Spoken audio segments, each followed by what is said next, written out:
बिहार सरकार में 1,70,000 अध्यापकों की वैकेंसी निकलनी है। नोटिफिकेशन आना ही है। नोटिफिकेशन आने से पहले पहले अभी तक बहुत सारे अधिसूचनाएं निकाल करके आप लोगों को एलिजिबिलिटी के विषय में सूचित किया गया है। एलिजिबिलिटी कई बार बदली जा चुकी है और ये एलिजिबिलिटी को बदलने का क्रम अभी तक चल रहा है। मैं आपको बताऊं, पहले 19 मई को नोटिफिकेशन निकाल करके आप लोगों को एक कंप्लीट एलिजिबिलिटी बताई गई थी। 1 से 5 कक्षा के लिए कौन एलिजिबल होगा, 9 से 10 के लिए कौन एलिजिबल होगा और 11 से 12 कक्षा के लिए एलिजिबल कौन होगा। उसके बाद 29 मई को अधिसूचना जारी हुई, मैंने नोटिफिकेशन करके बताया। 30 मई को अधिसूचना जारी हुई, फिर करेक्शन हुआ और उसी क्रम में फिर ये 8 जून और 9 जून 2 दिन लगातार आप लोगों को ये करेक्शन किया गया है। 29 और 30 मई की जो अधिसूचना थी उसमें करेक्शन क्या है, तो आप लोगों को तीनों लेवल पर ही करेक्शन किया गया है। मैं आपको सीधा सीधा बताऊं, अगर आप लोग देख रहे हैं कि जो 29 मई को अधिसूचना जारी हुई थी 965 नंबर, उसमें 9th 10th के लिए ये कहा गया था कि जो गणित विषय का अध्यापक बनना चाहता है उसे गणित हेतु शैक्षणिक योग्यता ग्रेजुएशन लेवल पर गणित के साथ साथ, ग्रेजुएशन लेवल पर उसने गणित पढ़ा हो, इसके साथ साथ ये इन विषयों में से कोई 2 विषय पढ़े हो। कौन कौन से? भौतिकी, इलेक्ट्रॉनिक्स, कंप्यूटर साइंस, रसायन, सांख्यिकी, इनमें से कोई 2 विषय पढ़े हो या फिर आपने इंजीनियरिंग से ग्रेजुएशन किया हो। टेक्निकल इंजीनियरिंग वालों को जो है, टेक्निकल डिग्री वालों को भी सम्मिलित किया गया था, लेकिन टेक्निकल डिग्री वही सम्मिलित की गई थी जिसमें गणित की विशेषज्ञता हो। मतलब गणित की विशेषज्ञता कहने से जो है आप लोगों को बीसीए वाले बाहर हो गए थे।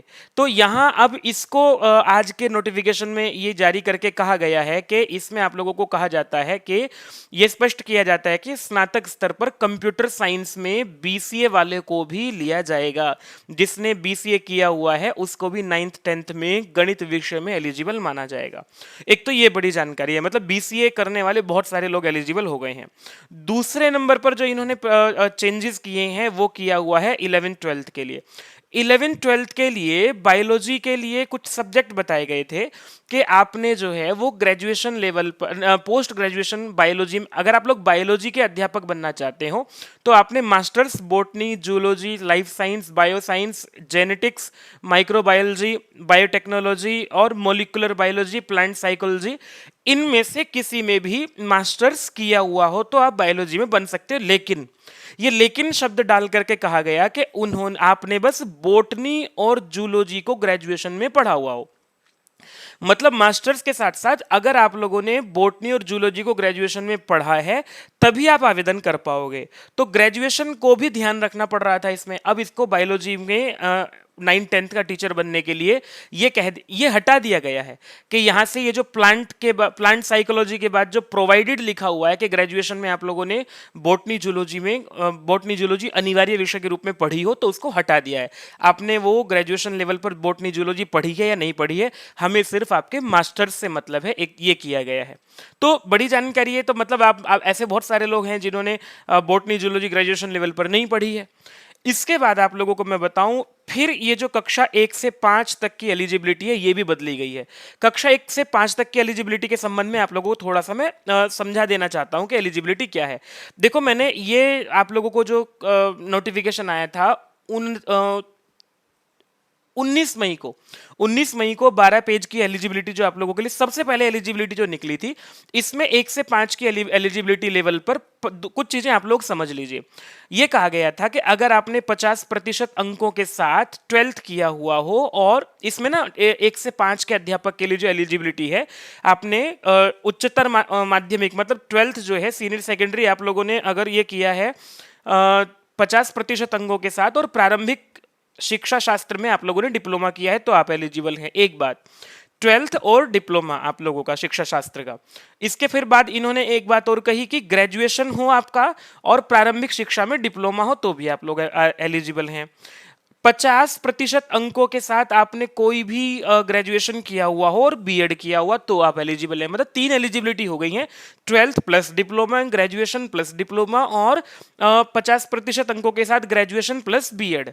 लेकिन यहाँ और एक और एलिजिबिलिटी है कि 55% अंकों के साथ आप लोगों ने पोस्ट ग्रेजुएशन किया हुआ हो और बीएड या फिर एमएड किया हुआ हो तो भी आप एलिजिबल हैं। इसमें थोड़ा सा परिवर्तन किया गया है।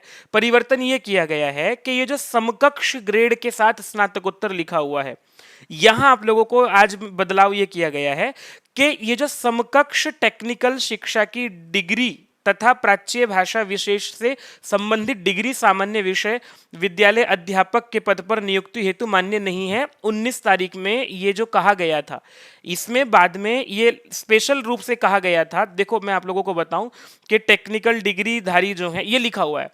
इतना सब कुछ कहने पर टेक्निकल शिक्षा की डिग्री और प्राच्य भाषा विशेष, किसी प्राचीन भाषा से अगर आप लोगों ने कोई डिग्री कर रखी है, मान लिया आपने आचार्य कर रखा है, किसी विशेष दर्शन से या किसी संस्कृत से आचार्य कर रखा है, तो आप लोगों को बाहर किया गया था। टेक्निकल डिग्री वालों को भी और प्राच्य भाषा वालों को भी कि भाई बाहर हैं आप लोग। लेकिन इन्होंने अब इनको भी बहाल कर दिया है। ये कहा है कि आप लोग समकक्ष टेक्निकल शिक्षा की डिग्री, प्राच्य भाषा से विशेष संबंधी डिग्री संबंधी जो बात कहा गया, इसको विलोपित किया जाता है।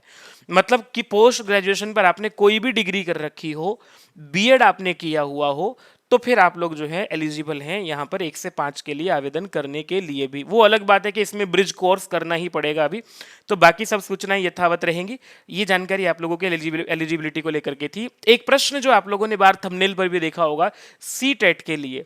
देखो सीटेट के लिए बहुत बड़े स्तर पर प्रदर्शन भी किया है, हम लोगों ने भी लेटर भेजा हुआ है सरकार को, बहुत सारे लोगों ने लेटर्स भेजे हुए हैं और ये भी जवाब मिला था कि अभी इस पर विचार चल रहा है।